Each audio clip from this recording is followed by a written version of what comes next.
so I went to prison in 2006, got out. I graduated in 2010.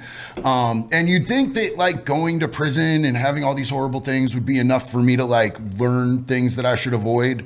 Not really. I did good for a couple of years and, went right back to the same stuff. Ended up getting in trouble. I was a fugitive for about 9 years. I had to fly out of the state of Oregon to the state of Florida because there's no extradition. Oregon and Florida don't do business. They don't like each other. So hung out there on the beach for 9 years instead of going to prison for 10 years. And eventually the Secret Service and the SWAT team blessed me with the desperation and the willingness to change my life. I got a really awesome opportunity from a judge who told me, I'm going to let you out of jail to go straight to treatment. And if you screw me on that, I'm going to bury you. And treatment really changed my life. It was really a game changer. And I embraced recovery wholeheartedly in 2019. I took that opportunity and I fought for my life because I knew where I didn't want to live anymore. And I knew who I didn't want to be anymore, but I didn't know how to do any of this legal shit that I do every day. You know what I'm saying? I didn't even know how to be okay in my own skin without something in me. So I really spent like 6 months hyper fixating on what is fucked up in me and how do I fix it and how do I be a better person. And then I started focusing on how do I help other people. And so I became a recovery coach, a peer support recovery specialist, a smart recovery facilitator. I started 2 community outreaches, one where we distributed Narcan during the pandemic because the overdose epidemic in the area in Florida I was in just skyrocketed because people couldn't get to their meetings. People couldn't socialize. People couldn't have their support. So we were able to make a little dent in that in Volusia County where I lived over there in Daytona Beach. Shout out to Sheriff Mike Chitwood who helped out with that. Chitwood's awesome. Yeah, dude. No, and his office investigated me for over a year and ended up not getting the charges they wanted on me. And still, when I hit Chitwood up and I said, hey, I'm trying to distribute Narcan to the places that no one else will go, he hit me back. He's like, is this the delay that we've been? I'm like, yeah, that's me. And he's like, I'll help you with whatever you need. So, fuck yeah, dude. Chitwood's so cool. I was able to prove myself. COVID really saved my life. And I feel terrible about saying that because I know it was so catastrophic for so many people. But for me, it bought me 20 months where there were no in-person court appearances. And they're not going to cuff you up on a Zoom hearing. So all it was Zoom hearings. It bought me 20 months to be able to prove myself and change my life. I became the go-to person for the local news when they wanted to talk about overdose or fentanyl or, recovery and addiction. So, by the time I went back into the judge, he was like, what are we going to do with you? And I was like, look, I earned prison. I 100% deserve prison. My actions bought that ticket. I'll ride the ride. Or you could give me house arrest and you could let me continue to work on myself and the community. And he gave me that opportunity with the stipulation that if I ever came before him again, he would bury me, full exposure. He'd run everything, to the absolute max and he'd stack everything. And he said, you sure? I'll give you 2 years prison right now, or I'll give you 2 years house arrest and 2 years probation. And I was like, I'll bet on myself.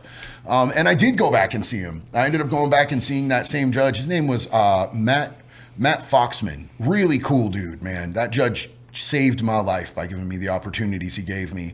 But I ended up being a court liaison because I worked for 2 different treatment facilities, and I would get to go in there and propose to Judge Foxman that other people get the same opportunity that I got and say that we had a bed open for these people and get people out of jail so that they could just come and do treatment. And sometimes it works and it sticks for people and sometimes it doesn't, unfortunately. Is it when you see what sticks or what works? Because treatment has what percentage of actually hey, this guy stuck to the program after finishing it? I don't like statistics because it can be really demoralizing to people. When I went and sat down, they told us, okay, so look to your left and look to your right because 1/3 you were going to make it. And, the other 2/3 are either going to be in prison or more than likely they're going to be dead. And I've seen miracles happen in people that when they walked through those doors, I absolutely did not believe that they were going to make it. And I've seen people that I absolutely thought were going to make it fall off and not even make it through the program. So it really just depends on where you're at with your own self-seeking. Nobody stops before they're actually ready. And it sucks because if you've got a loved one, it can be just agonizing watching your loved one beat the shit out of themselves and have these horrific consequences. And like, I've been on both sides of this thing, man, you know, but nobody's going to stop until they're ready. You still own your mistakes, and that's how you really push through. And now you're fucking crushing it. I guarantee YouTube was probably a big surprise for you on like new income and this new opportunity to grow. Bro, I've been blessed way beyond anything that I ever expected for myself. I was stoked just not to go to prison. I was stoked to wake up and not need to grab a meth bong and hit a torch and, you know, get myself right every, you know, hour. And the freedom that I have, like, honestly, I was so slaved out to little bags of substances that I felt more free in prison, clean and sober, than I did on the streets, strung out, doing crimes. And I had all the drugs. I wasn't one of those people who's like, fuck, where am I going to get my next fix? Like, I was very good at crime. Like, that's why I was a prolific criminal. I made money. But he wasn't in it for the catalytic converters. He took the whole car. Yeah, no, absolutely. I don't know. He left the catalytic converter. He just walks away with the car.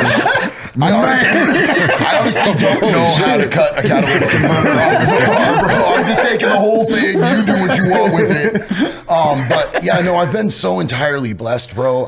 It's been such a wild ride. So part of the getting house arrest was that I had 2 years to just work and focus on myself, like after all the treatment and everything. And like, I worked really heavy in recovery, but like really, I was only bringing home $300 a week from working at a treatment center. Oh, yeah. So I started my own recovery coaching business, but taking people out of the bushes outside McDonald's and helping them get clean isn't super lucrative. Like, it's just not. So what I ended up doing was I always had to have a job that supported my job helping other people in addiction.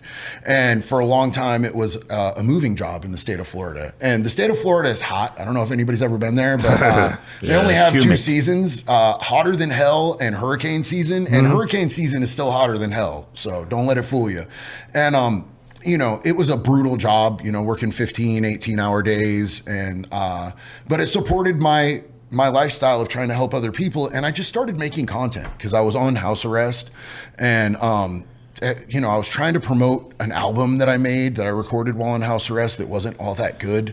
But I liked it. And I was trying to do that on social media. And then I just started posting some random videos myself. And all of a sudden, oh shit, that video has 1.5 million. And I have 150,000 followers on TikTok. How many subs?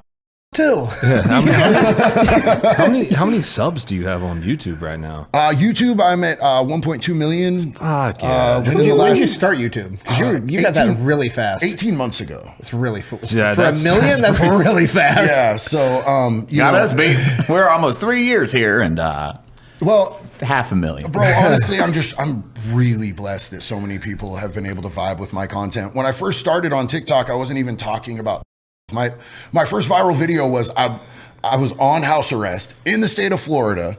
Super cliche already, but we were jamming out to Limp Bizkit, and I was getting tattooed by a dude who was fresh out of prison with a gold grill.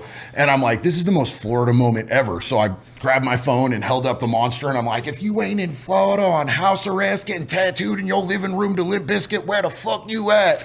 And Oh yeah, white trash shit. my tattoo artist, my tattoo artist is in the background going. And it was just the most Florida moment ever. And I woke up the next day, I posted it, got tattooed for hours till I just passed out in like a, you know, blood and ink, and woke up the next day and it's like, oh, that is 1.5 million views. And Fred Durst commented on it and Little Aaron and Nothing Nowhere. You have Fred Durst commented? Yeah, dog, Fred Durst commented on that. Like, I've been a fan of his forever. I went to the Ladies Night in Cambodia tour on 9 hits of acid, bro. So I was like, this is dope.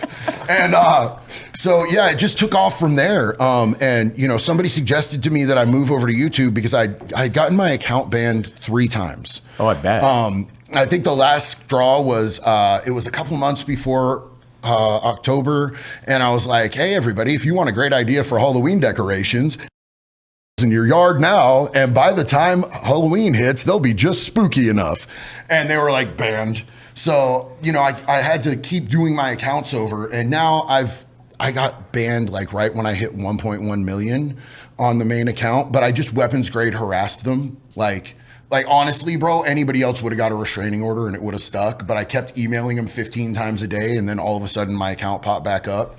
But I built a backup account during that period of time. So I've got one with 1.6 million and one with like almost 600,000 for a backup. But YouTube was the absolute game changer.